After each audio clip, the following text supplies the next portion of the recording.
예수님의 말씀은 서기관들과 같지 않고 권위 있는 자와 같았다라고 그렇게 말씀하십니다. 예수님의 말씀을 복음서에서는 권위 있는 새 교훈이다 이렇게 말씀하고 계십니다. 예수님의 말씀이 권위 있는 새 교훈으로 사람들께 들려질 수 있었던 원인은 예수님이 예수님의 말씀을 하신 게 아니고 하나님의 말씀을 대언하여 가르치셨기 때문에 그렇습니다. 항상 권위는 우리에게서 나오지를 않습니다. 권위는 하나님께로부터 나게 되는 줄로 믿습니다. 하나님께 받으셔서 하나님께 받으신 말씀을 전하셨기 때문에 예수님의 말씀은 권위가 있으셨던 것이죠. 우리는 자꾸 우리 스스로 권위를 만들어내는 것이냐, 우리는 착각을 하는 경우가 많습니다. 그래서 그 권위에 따르지 않거나 혹은 그 권위를 무시하게 되면 우리는 굉장히 불쾌해하는 경향이 있죠. 그러나 진정한 권위는 우리에게서 나오는 것이 아니고 진정한 권위는 하나님께로부터 나게 되는 줄로 믿습니다. 이 권위라고 하는 것, 예수님이 하나님의 음성을 대언하셨기 때문에 그 말씀에 엄청난 권위가 있음을 사람들이 깨닫게 된 것이잖아요. 그렇다면 우리는 예수님의 말씀을 통해서 하나님의 음성이라는 것이 어떤 건가라고 하는 것을 우리가 살펴볼 수가 있습니다. 우리가 산상수훈을 통해서 깨닫게 되셨듯이 하나님의 음성이라는 것이 권위 있는 말씀이라고 해서 전혀 알아듣지 못하거나 단순히 뜬구름 잡는 어떤 형이상학적인 그런 말씀이 아니라는 것을 우리가 알 수가 있습니다. 오히려 권위 있는 하나님의 말씀은 너무나 쉽고 너무나 명료하고 그래서 어린 아이들조차도 쉽게 알아들을 수 있는 명확하고도 단순하고도 그리고 전곡을 찌르는, 그래서 우리의 삶에 진정한 변화를 일으키는, 변화를 이끌어내는 그러한 생명의 말씀이라고 하는 것을 우리가 깨달아 알아야 된다라고 하는 사실이죠. 오히려 하나님의 말씀일수록 못 알아듣게, 알아듣지 못하게 그냥 쥐를 빙글빙글 도는 게 아니고 하나님의 말씀일수록 너무나 명확합니다. 너무나 정확하고요. 전곡을 찌릅니다. 그냥 핵심을 찌르는 잘 박힌 목가도 같습니다. 꼭 내 영혼을 찔러내는, 그래서 하나님의 말씀은 살아있는데 관절과 혼과 골수를 찔러 쪼갠다 그랬습니다. 내 마음에 깊이 파고들기 시작해가지고 내 마음에 스며들기 시작하는데 그것은 전혀 못 알아듣는 말씀이 아니고 완전히 내 깊이 있는 마음의 암덩어리 같은 그러한 더러운 것들을 도려내기 시작하게 되는 거죠. 그래서 말씀이 선포되게 될 때 괴로운 겁니다. 이 말씀이 선포되게 될 때 너무나 힘든 것입니다. 말씀이 선포될 때에 너무나 막 갈등이 일어나게 되는 겁니다. 그래서 어떤 경우에는 튕겨나가기도 합니다. 어떤 경우에는요, 말씀 전하는 하나님의 종에 대해서 거부감을 느끼기도 하게 되는 것입니다. 그러나 암덩어리를 도려내야지만이 그 아픔을 느끼고, 그래서 그 영적인 주님의 말씀의 칼이 나를 다 도려내야, 그래야 내가 변화되고 이제 건강한 몸으로 새로워질 수 있듯이, 마찬가지로 우리는 말씀 앞에 나를 내어놓고 하나님, 제가 이 말씀으로 인해서 너무 괴롭습니다. 그러나 우리 하나님 말씀에 순종하겠습니다 할 수 있는 하나님의 종이 될 때 우리는 복된 하나님의 종들이 되게 될 줄로 믿습니다. 오늘 말씀은 산상수훈의 결론입니다.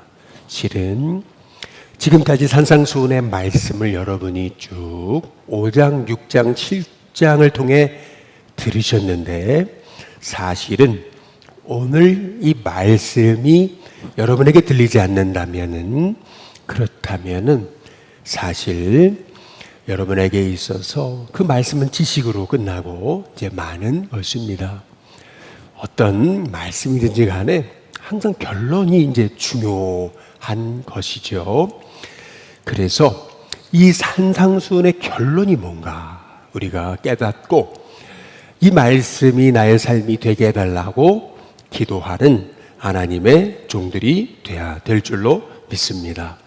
24절에 보면은 이렇게 말씀하시죠. 그러므로 이렇게 말씀하고 계세요.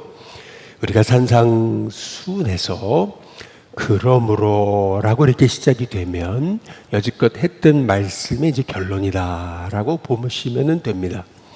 외식하지 말아라. 보이려고 기도하지 말아라. 보이려고 금식하지 말아라. 보이려고 구제하지 말아라. 이렇게 말씀하신 다음에 예수님이 그러므로 너희는 이렇게 기도하라 하시면서 주셨던 말씀이 주기도문인 거예요. 그래서 남에게 보이려고 금식하거나 기도하지 마라 하셨던 말씀은 서론부고 결론은 뭐냐 하면은 그게 주기도문인 거죠. 그러니까 주기도문이 결론인 거예요. 마찬가지입니다. 우리 예수님께서 왜 거짓 선지자에 관한 말씀을 하셨나? 그 말씀을 하시고 예수님이 그러므로라고 말씀하시는 거거든요. 그러니까 이 그러므로라고 하는 부분이 결론인 겁니다.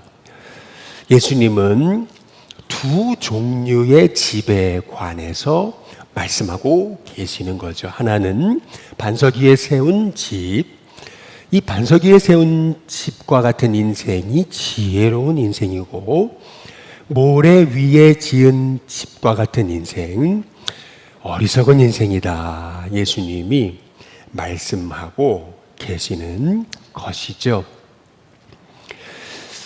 이스라엘에는 여러분도 가 보시면은 아시겠지만은 우리는 집을 지을 때 이렇게 강변에다가 아니면은 바닷가 옆에다가 근사하게 높은 집을 지어가지고 바다를 이렇게 내려다보거나 강 코앞에서 강을 즐기면서 그렇게 살 수 있도록 집을 짓지 않습니까? 그러나 이스라엘은 그렇지가 않았습니다. 이스라엘은 언덕 위에다가 다시 말해 산 위에다가 이제 집을 지었던 것을 볼 수가 있습니다. 예루살렘에 가 보시면은 깜짝 놀라는 것은 뭐냐 하면은 아주 큰 돌 산과도 같은데 그 산에다가 다 집이 있습니다. 지금 우리 예수님께서 말씀하고 계시는 것은 뭐냐 하면은 반석 위에 세운 집. 이것은 뜬구름 잡는 얘기가 아니십니다. 당시에 사람들이 그렇게 집을 지은 것입니다. 반석 위에 집을 짓게 되면은 아무리 폭풍이 불고 아무리 소나기가 쏟아지고 아무리 엄청난 비바람이 몰아쳐도 반석 위에 기초를 놓았기 때문에 집이 끄떡이 없습니다. 물에 잠기지를 않습니다. 집이 무너지지를 않습니다. 그러나 집을 모래 위에 세운 사람이 있더라는 것입니다. 모래 위에 세울 때는 너무 쉽게 집을 지었습니다. 그러나 비가 내리고 그리고 폭풍우가 몰아칩니다. 물폭탄이 쏟아져요. 그러니까 기초가 잘못되어 있다 보니까 집이 흔들리고 무너지고 잠기고 말더라는 것이요. 이것은 예수님이 전혀 없는 말을 하신 게 아닙니다. 당시에 이스라엘의 문화, 사람들이 그 말씀을 딱 하시면 맞아 그 말씀 맞아 막 박수를 치면서 그래 그 말씀 맞아 그러면서 그렇지 끄덕이면서 사람들이 그렇게 맞아 그래 그렇게 해야 돼 라고 하는 것을 깨닫도록 예수님은 너무 쉽게 당시 이스라엘 백성들이 살던 그 삶 속에서 예수님은 비유와 교훈과 말씀을 가져오셨다라고 하는 것을 알 수가 이제 있는 것이죠. 그래서 당시에 사람들은 예수님이 이 말씀을 하시는 의미가 뭔지를 정확하게 알아들었습니다. 그래 맞아. 지혜로운 사람 돼야지. 어리석은 사람 되지 말아야지. 모래 위에 집 지으면은 결국 무너지고 말 것. 그 고생하고서 왜 그렇게 짓지? 그래 반석 위에 짓자. 이렇게 사람들이 결단하게 됐다라고 하는 그러한 얘기입니다.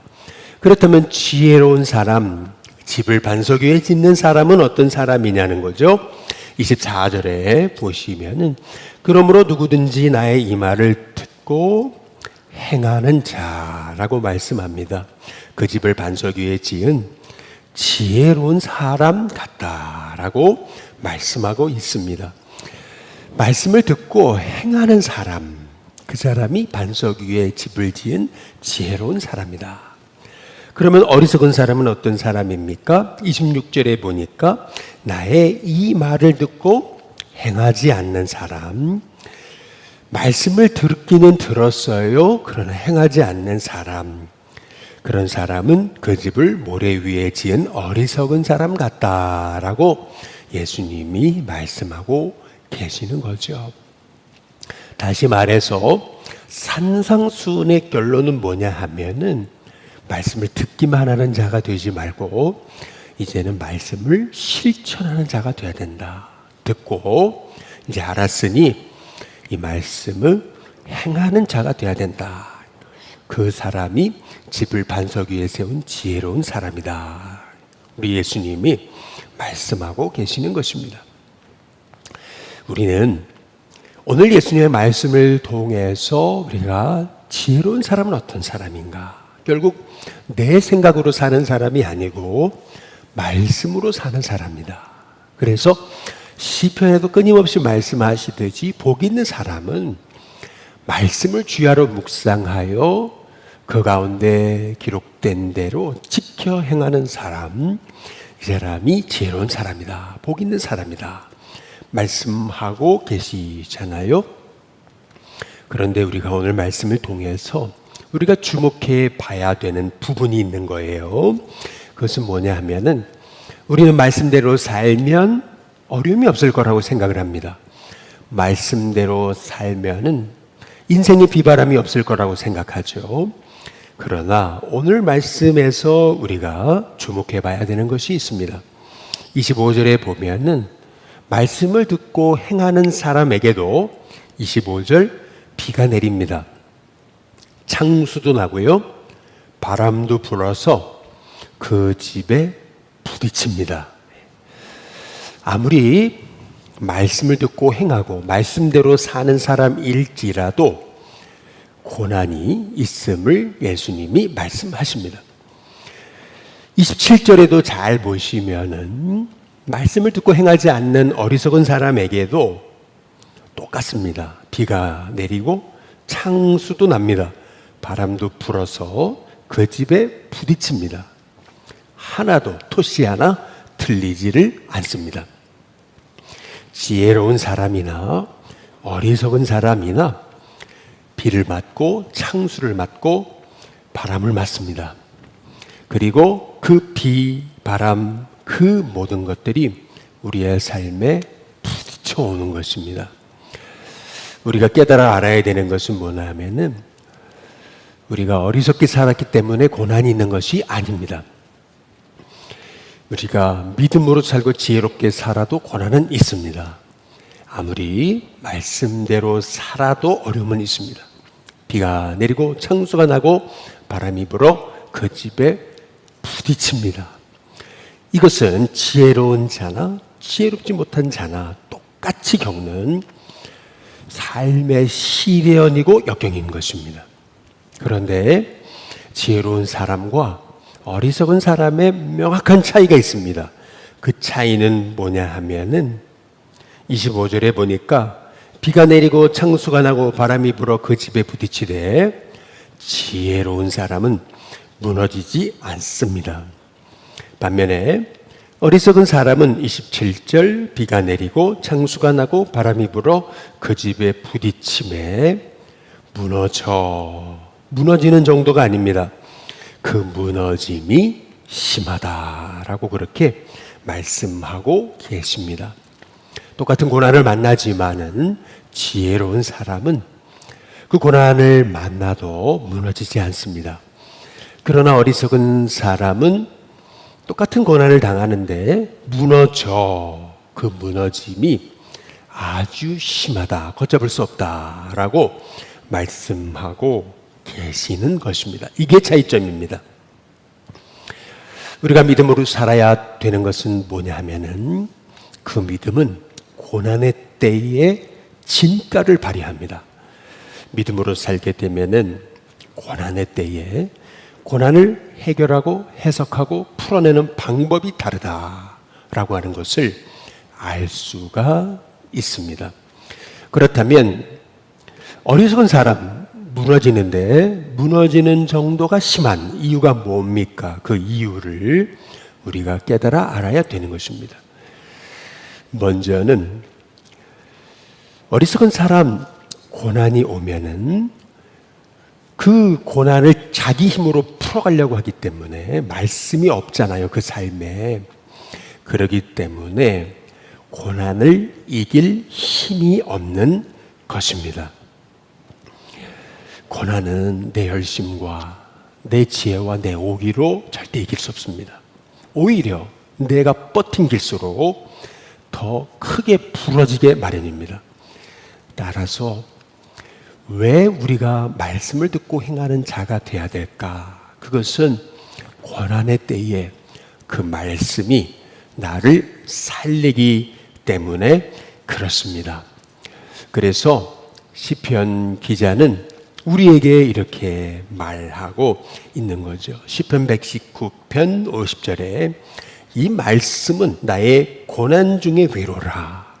주의 말씀이 나를 살리셨기 때문이다. 말씀이 우리 가슴에 있기 때문에 그 말씀이 고난 중에 위로가 되고 그 말씀이 나를 살려냈다라고 그렇게 말씀하고 계시는 것입니다.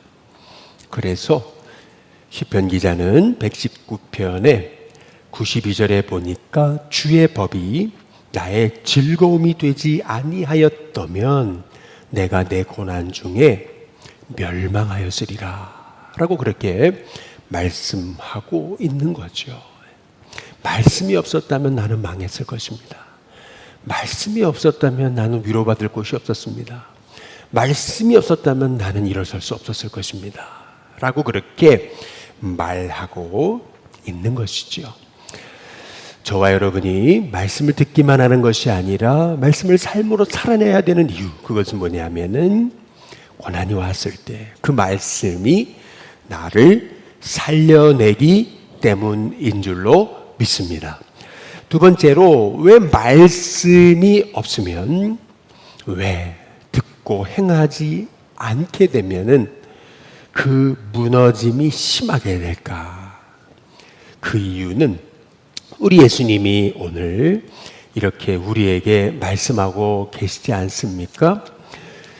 7장의 21절에 보니까 나더러 주여 주여 하는 자마다 다 천국에 들어갈 것이 아니요 다만 하늘에 계신 내 아버지 뜻대로 행하는 자라야 들어가리라 라고 이렇게 말씀하지 않습니까?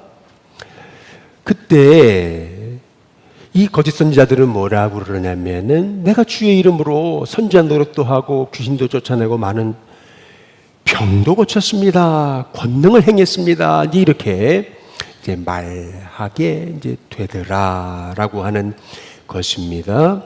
그런데 우리 예수님께서는 이런 치명적인 말씀을 하세요. 23절에 보니까 그때에 내가 그들에게 밝히 말하되 내가 너희를 도무지 알지 못하나니 이렇게 말씀하세요. 그러면서 불법을 행하는 자들아 내게서 떠나가라 하리라 라고 이렇게 말씀하십니다. 이 말씀의 의미는 뭐냐 하면은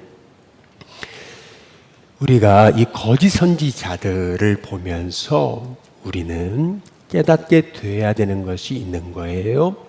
거짓 선지자는 말씀이 자기 자신을 변화시킨 게 아니고요. 하나님의 말씀이 자신을 사용하신 게 아니고요. 자기가 말씀을 이용한 것입니다.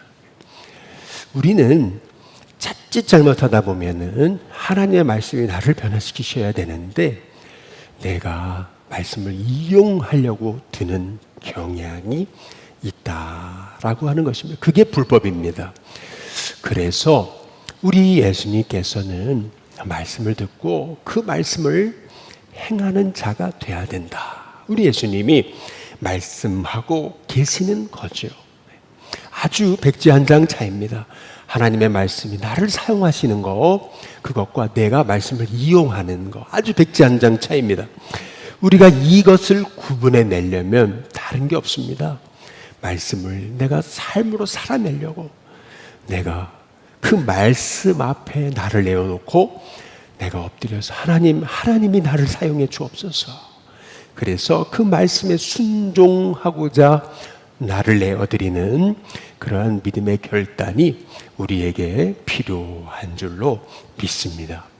마지막으로 왜 말씀을 듣고 행하는 게 중요할까라고 하는 것입니다. 그것은 시편의 19편의 7절과 8절의 말씀처럼 하나님의 율법은 완전해요. 그래서 내 영혼을 소송케 합니다. 여호와의 증거는 확실해요. 그래서 우둔한 자를 지혜롭게 합니다. 여호와의 교훈은 정직합니다. 그래서 마음을 기쁘게 합니다. 그리고 여호와의 계명은 순결합니다. 그래서 눈을 밝게 하는 것을 볼 수가 있습니다. 이것은 단순히 말씀을 붙들고 살면 복이 있다라고 선언하는 정도가 아닙니다. 이 말씀이 내 안에 살아 역사하기 시작하면은요, 이 말씀이 내 인생을 송두리째 바꿔 놓는다는 것을 말씀하고 계시는 것입니다. 말씀이 내 안에 들어와서 내 깊숙한 것들을 다 들춰냅니다. 더러운 것들을 다 들춰냅니다. 그러면서 내가 이렇게 어리석은 사람이었구나 깨달으면서 하나님 앞에 엎드려 자복하고 회개하고 변화되는 역사가 일어나게 되는 것이죠. 그러면서 이 말씀이 내 삶을 이끌어가기 시작합니다. 내 삶을 주관하기 시작합니다. 그러면서 내 삶 자체가 복이 되는 은혜가 나타나게 되는 것이죠. 그래서 히브리서 4장 12절처럼 하나님의 말씀은 살아있고 생동감이 있습니다. 능력이 있습니다. 그래서 좌우의 날선 어떤 검보다 더 예리합니다. 그래서 우리의 혼과 영과 관절과 골수를 찔러 쪼개는 것입니다. 그래서 우리의 깊은 마음과 생각을 다 드러내고 감찰하시면서 우리가 어리석었구나, 우리가 지혜롭지 못했구나 라는 것을 스스로 깨닫게 하면서 결국에는 내 힘으로는 안 되던 내 인생의 문제들이 치유되고 변화받고 심지어는 내 어리석고 내 더러웠고 내 교만했고 내 모든 것들이 다 교정되고 바로 잡혀지고 그리고 내가 완전히 새로워지는 은혜가 있게 되는 것이죠. 예수님은 말씀하십니다. 누가 지혜로운 사람인가? 예수님은 명확하게 우리에게 말씀하십니다. 말씀을 듣고 행하는 사람이라고. 오늘 이 산상수훈이 이제 끝이 납니다. 저와 여러분의 삶에 하나님, 제가 지혜로운 사람 되겠습니다. 듣고 행하는 자가 돼서 저의 인생의 집을 반석 위에 세우는 그런 하나님의 종이 되기 원합니다. 나에게 말씀하시고 나를 새롭게 하여 주옵소서. 기도할 수 있는 저와 여러분이 다 되시기를 주님의 이름으로 축복합니다.